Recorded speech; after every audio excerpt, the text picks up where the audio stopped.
Sən bir dəvətçisən. İslamda olan təməl qaydalardan biri nədir?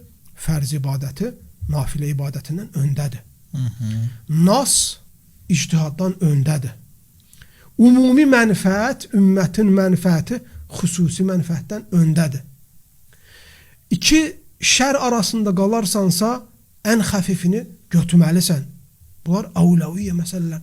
Dəvətçilər bunun kimi təməl məsələləri bilməlidirlər. Biz bugün baxmalıyıq ölkəmizdə namaz qılmayanların sayı çoxdur. İçki yayılıb, narkomaniya yayılıb, əxlaqsızlıq yayılıb, qeyrətsizlik yayılır. Hər keçən gün də yayılır. Üzdən iraqlar yayılır. Dinə qarşı müharibə yayılır. Namaza qarşı, hicaba qarşı, məscidlərə qarşı, bütün dəyərlərimizə qarşı hər gün propagandalar və təzyiqlər çoxalır. Bunun müqabilində də əvləviyyəmiz nə olmalıdır? Öncəliklə gözəl dinimizi Azərbaycanda təbliğ eləmək.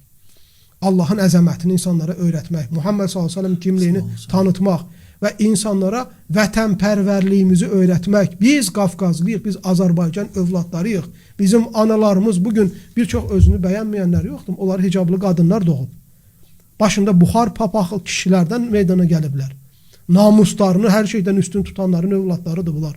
Biz insanlara bunu öyrətməmiz lazımdır. Coğrafyamızı tanıtmamız lazımdır.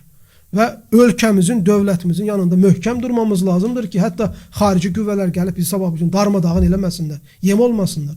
Üzdən iraqlar, əyni soyunanlar, zinakarlar, narkomanlar gəlib burada dəstək olmayacaqlar yeri gələndə. Bizim dərdimiz çoxdur bölgəmizdə. İnsanlara kişiliyi, mərdliyi, vətənpərvərliyi, dini, imanı, əxlaqı, bütün enerjimizi, gücümüzü bu yolda sərf eləməliyik.